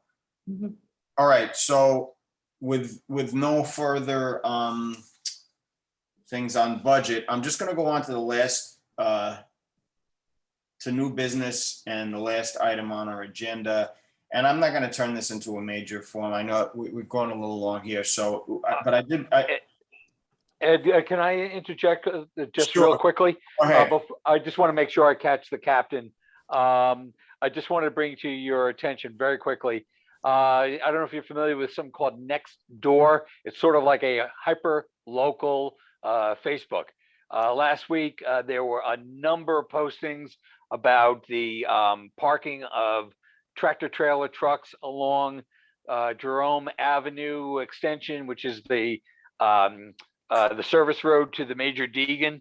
And it's a complete, no standing zone, has been for years. And I brought this to the attention of Assemblyman Dinowitz as well as Councilman Dinowitz, and they wrote a letter to the DOT Commissioner Rodriguez, as well as the Chief of Patrol, and basically saying that that this needs to be addressed. And so I just wanted you to know, I wanted the captain to know that this is on their radar, that these trucks are not supposed to be parking there for minutes, nonetheless overnight. And I know there are a couple of other areas within the district, like on Goulden Avenue, that's been an issue. But this one in particular was brought to the chief's attention, as well as the DOT's attention. So it's quite possible, the captain, you've heard about this already, but I just wanted you to be aware of it, because it probably will be coming down the pike quite shortly. We already are familiar with it. We've gotten community complaints, 301s, people just calling in, giving us information about that, from the Yonkers City line down to like the 233rd turnoff. We've also had conversation with the Yonkers Police Department. Their traffic safety unit reached out to me because they've been getting the same kind of complaints, and our traffic safety officers have been up there issuing the parking summonses for the no parking area, which, as you said, goes from the city line down. We've also written summonses on the detached trailers, and that's what we've been doing. We're already on it.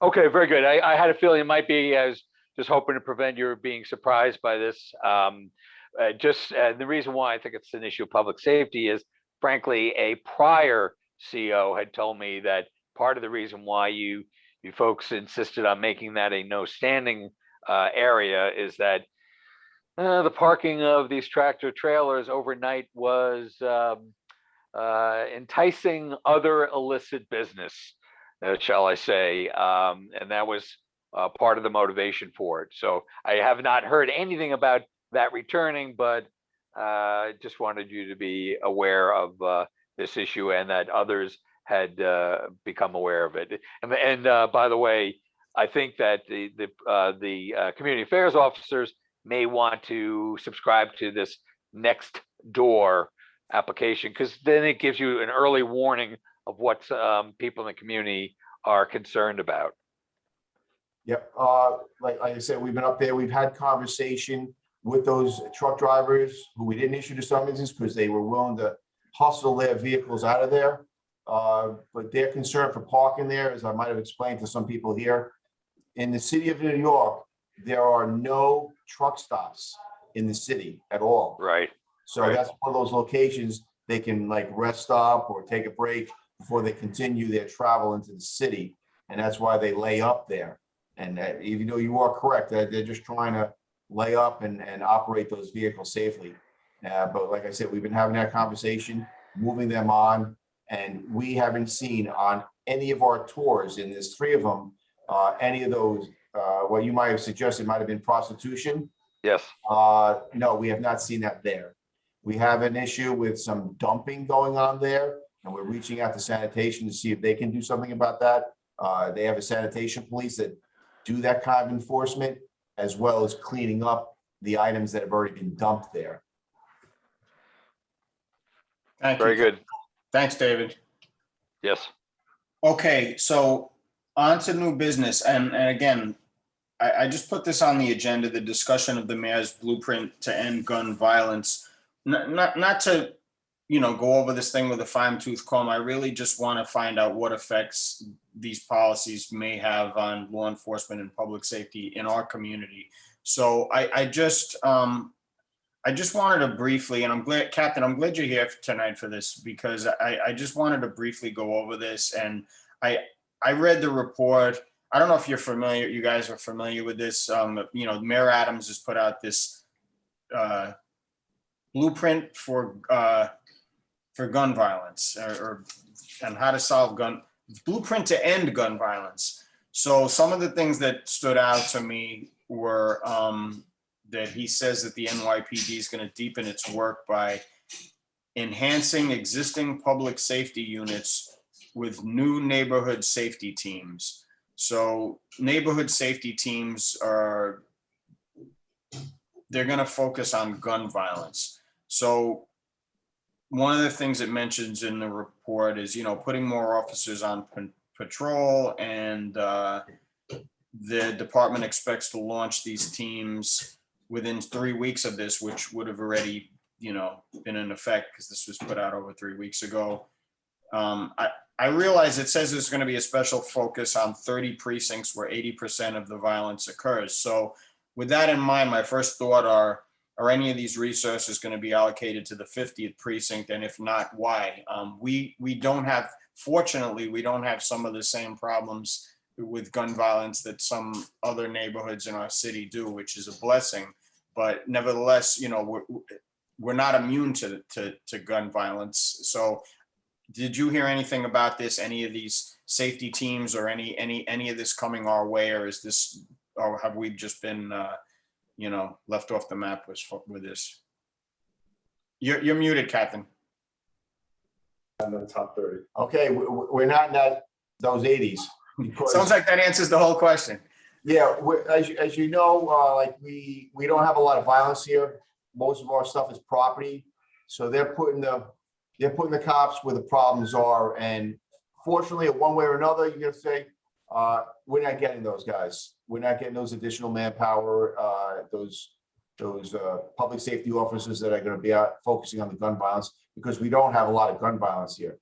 We've made gun arrests here, but not the kind of violence that we've seen in other commands like the 40th and the 42nd precinct in the South Bronx, where they have a high homicide rate and violent crime is being fought well by us. But up here, we haven't had a shooting in quite some time. We haven't had a homicide in the 50th precinct since August 14th last year. And that's, I think we're one of the only commands in the Bronx, I believe, that doesn't have a homicide this year or in that amount of time. So we're doing well, and as such, I don't think we'll be getting these new anti-crime teams. Okay, very good. So I guess no news is good news in this case. One of the things, though, they mention in the report, it says it talks about the agencies are going to increase public safety presence around public transportation facilities. Now, I'd like to know if this was going to occur at all at 242nd Street, Van Cortlandt, because that area I'm very familiar with. And there is an issue over there. maybe not so much with violent crime, but the potential for it is there. You have a lot of vagrancy there. You have, it's the end of the line. I see it firsthand. It's crazy that the homelessness, and I've personally seen incidents. I work over there, and I've seen, I work in that system, and I've seen incidents break out where EMSs are called and fights occur, and a lot of this stuff gets diffused, but there's certainly the potential for problems over there. So is there going to be any coordination with the 50th precinct, and is there any concern about that area at 242nd and Van Cortlandt, the number 1 line terminal? Yeah, we seem to have throughout the city, a lot of the homeless, they have nowhere to go. They're looking for somewhere warm, get out of the rain and the snow, and they'll either use the mezzanine or they'll go on the trains. Our part in this is to supplement our transit police department. That's district number 3 that runs the 1 line. And every tour, we pick a station, and we have 4 stations. We have 225, 231, 238, and 242. And we switch it up. Every tour, we put an additional 2 police officers on the mezzanine to deter crime and offer services to those who we believe to be homeless people. When you say on the mezzanine, you're speaking of 242nd Street? All of them, all platforms we patrol. On the platform, okay. All right, because I wasn't sure. Myra, you got a question? Well, I sort of have a question related to that. So last week I got on the number 1 train at 231st Street, sort of towards the back of the train. When I got into the car, there was one homeless guy sleeping across all the seats at one end, another one sleeping across all the seats in the other, a third one in sort of the middle of the car, asleep across with his pants sort of down and his butt hanging out. It wasn't pleasant. So, I mean, this guy was there like the whole way. I get off 116th, and 2 of them got off. This guy in the middle of the car was still on the car. And my question is, how do I don't know if there's officers on the platform when the train pulls into the station. So I'm just wondering if I should have just stuck my head out when the door opened to see if there was officers on the platform that I could call over. Is that? I can answer that question. That's fine. What we do is we'll have an interaction with the people that we come into contact with and try to see, do they need police services? Do they need medical services? Mhm. And if they are, we'll call an ambulance for them. They have a variety of problems, a lot of these folks. And while we are not the organization that takes the lead in offering these services, because we're out there, boots on the ground, we can be there and offer them and determine if they really need it or not. They usually do, and we'll call an ambulance. They might need just to get out of the elements. That's why they're there, and they might need some psychological, assistance, or they might have a medical condition, which the guy's knocked out and he needs some help, and we'll provide that for him.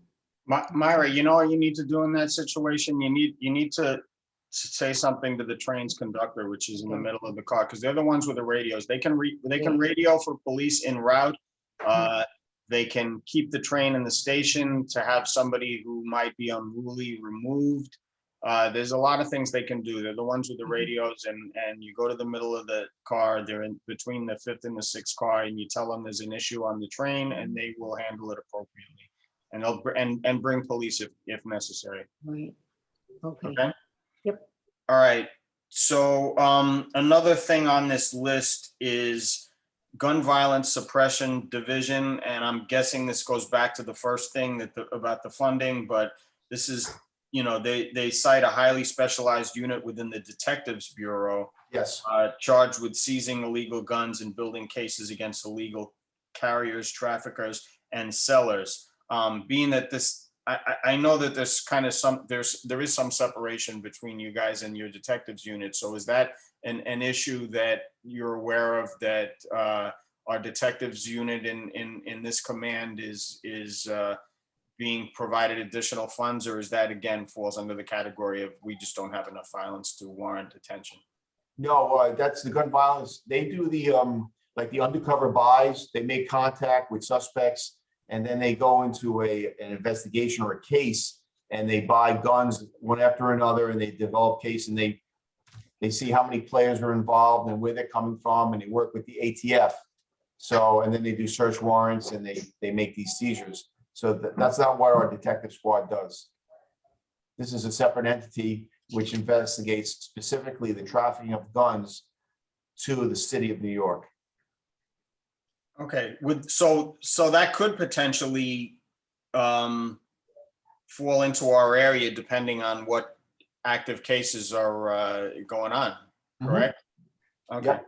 Yes. All right, so we just don't know at this point because it's basically a specialized operation that is correct. Okay. All right. Another thing that came on the list was using new technology to identify suspects and those carrying guns. There's really not much other than mentioning something about software. There's nothing really that explains this. So do you have any idea what type of technology they're talking about? No, I don't know. I don't. Okay, we'll have to ask the mayor about that. Crisis management systems, empowering CMS violence interrupters citywide. Anything crisis management? This I'm looking at this and I'm just thinking all of this is going to come down to what we mentioned right off the bat. We live in an area, fortunately, that we don't deal with a lot of crime. So I guess the biggest overall question of how has this precinct been told that they're going to receive any additional funds for any of this stuff in any area? Because I could just go down the list and it's always going to be the same thing. We're not as bad as the 46th, or an area like that. So what are we entitled to? I see a couple of hands up. So I guess before we get to that, Bob Kaplan, you got something you want to add? Sure, and unfortunately, I'm going to have to get off in a few minutes. But tomorrow, the mayor is convening a citywide forum on gun violence with the Community Affairs Unit, CAU, the Mayor's Office of Community Affairs, and the NYPD. My agency will be there as well, Human Rights. I'll be attending as the commissioner, and we will have a much better understanding of a lot of the various different areas of focus directly from the mayor's office. However, I think that you're right. There are certain areas that have been designated high gun violence areas, many of them in Brooklyn, some of them are in the Bronx, a few of them in Queens. And those are the areas that are going to get the majority of the attention. I will be facilitating the Bronx piece tomorrow, and I imagine I will have much better understanding of what the mayor's plan is for the Bronx as of that time. Bob, I'm glad you chimed in on that, and I'm happy that you're going to be checking this out. Please, let me know, let our committee know anything you hear at this forum that might be valuable for our area. And also, I know this is another area that we discussed before, but one of the things on this report is reallocating mental health resources where they will matter the most. And they tie this into how it contributes directly with the crisis of gun violence, but that's a mental health resources is a major issue that I'd like to tackle with this committee moving forward. And so that's another thing. Please, keep your ears open for what they intend to do about that. I also sit on health and hospitals, and brought that up as a very defined focus at our last meeting. Mental health issues and its impact upon the quality of life across the city is a huge and something that we really don't have a handle on.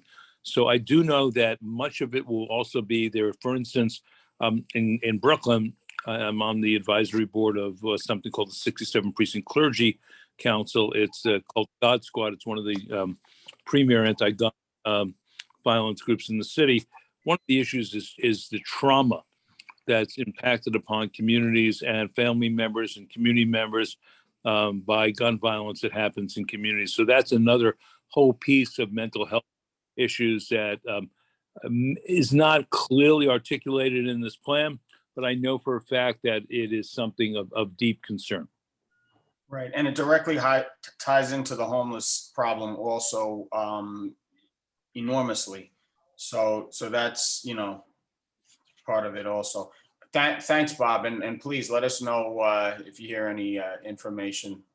We'll do, and I'm going to have to sign off in just a little bit. Thank you. Okay. All right, Bob, thanks. Georgia, you have your hand up? Yes. What's going on? I have a question. Hello? Yes. I have a question for the officer. Since I live in Marble Hill, in the projects here. So my question is, back in, I believe, 2019, there were a couple of officers patrol 11 buildings. There's 11 buildings here and one on Bailey. So that's 12. So my question to you is, I don't think we still have the 2 officers. That's my question. Do we or do we not? Or could I come to the precinct and just ask a few questions that I would like to find out? Okay. If you can't answer them. Yep, we can answer. We have 2 police officers specifically assigned to Marble Hill and Fort Independence. That's police officers Reeves and Gallagher. And then the area around it is our sector Boy. And we have 2 NCOs assigned to that also, which also includes Marble Hill and Fort Independence. And that's Police Officer Olivencia and Police Officer Perez. And if you'd like to come in at any time, we have our community affairs officers here, and they can make an arrangement for you to speak specifically to your officers that are assigned to you, the Marble Hill area. So I'm familiar with Police Officer Gallagher. Yeah. And Ken Samuels, he was promoted to some other place. He still works here. Detective, he got promoted to detective. Kenny Samuels, he got promoted to detective, and he still works here. Yeah. And he works in the neighborhood of Marble Hill also still, but in a investigative capacity. So because he's a detective now, he did great work. And I would like to, I'll come in. I understand I'll make an appointment because you just can't walk in. Yeah, you can walk in. You can look for the officers wearing the light blue shirts, and those are our community affairs officers, and you could have a conversation with them. Okay. Well, thank you so much. What's your name again? I'm Captain Gervin, and I'm the commanding officer here. Oh, yes. At the precinct. I wrote your name down many times in my notes. All righty. Thanks, Georgia. All right. Thank you so much. Thanks a lot. I see Darwin Green of KHCC's hand is up. Darwin, you have a question? Not so much a question, but I was just saying in relation to the topic at hand about like the gun violence and the trauma that people may be experiencing in the community. Just wanted to let you guys know that at our agency, we do provide free trauma therapeutic services for any victims who may be experiencing any gun violence or sexual assaults. And so if that's any, if you can let people know that as you're contacting them, if they need that type of support, that we're definitely here for them. That's basically all I wanted to let you know. Thank you, Darwin. Appreciate it. Okay, so, there's other aspects of this report. I'm not even really going to get into it. Some of it involves bail reform, and that's a topic of we've actually been building up to a conversation with the Bronx DA and definitely our elected officials on this in the future. But this may be our last Zoom meeting. I don't know. This was scheduled. The Zoom was scheduled to end the 16th, which is tomorrow. And I don't know if there's going to be any extensions on that. I, for one, will not be happy to see Zoom go. I feel that it invited a lot more community participation to these things. You know, it's a lot easier for people to click on a link and join a meeting than for them to go out and sometimes on cold, rainy nights to a public safety meeting. But that being said, we're one of the more fortunate committees in the fact that if we do return to in-person meetings, the 50th precinct is our location, and unless they tell me otherwise, that they're our location for our meetings on Tuesday nights. So I don't know at this point what we're going to do. I'll have to talk to our board chair about how we're going to move forward with this. But this, as of today, this is scheduled to be our last Zoom meeting. So I'll have to keep everybody informed of, you know, what we're doing as far as that's concerned, and hopefully the participation will not wane off too much. I know it's very convenient for people to just click on a link and come to the meetings. But, you know, with that, what I'd like to do moving forward is I'd like to continue the conversation about bail reform, bring the Bronx DA in, and Zoom makes that a lot more easily accessible. So I don't know how that's going to work meeting in person, but only time will tell with that. We'll do the best we can to put together a comprehensive form on some of these things and hope that everybody can attend. So with that, do we have any other business that needs to be attended to? Because if not, I'd like to thank everybody for coming. I would just like to get your email address so I can send you a PowerPoint that I made of the rat situation on West 238th Street between Independence and Blackstone, which has been going on since the fall, when the building was completed on the corner of Blackstone and 238th, and all the rats had to move out of the construction site. And it is a public health horror, and the health department is responding to 311s, but they are only digging up one rat burrow for each 311 complaint. And right now we have over 30 entrances to rat burrows.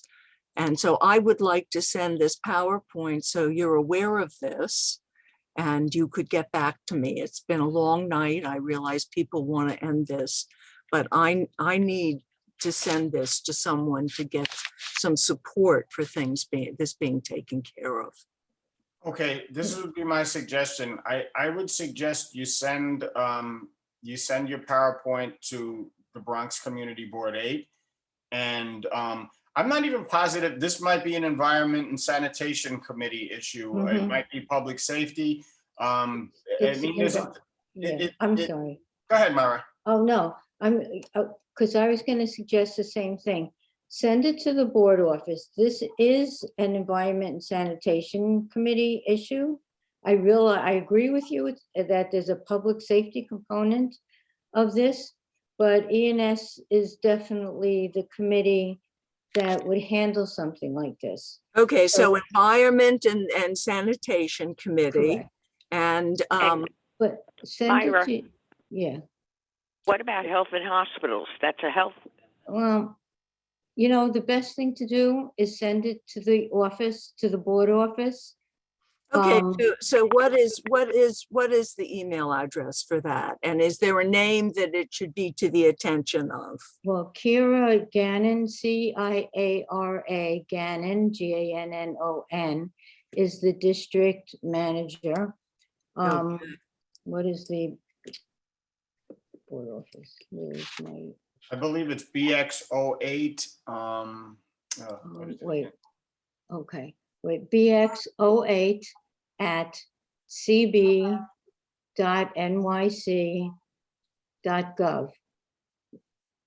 Okay, so I'll do that. Because I have a very comprehensive PowerPoint on this issue. Okay, That'll be great. Okay, great. Thank you very much. You're welcome. Good luck. Thank you for coming. Okay, so with no further business for the committee, do we have a motion to adjourn this meeting? Yes, I move we adjourn the meeting. Motion to adjourn. Do we have a second? Second. I hear a second. So this motion is adjourned.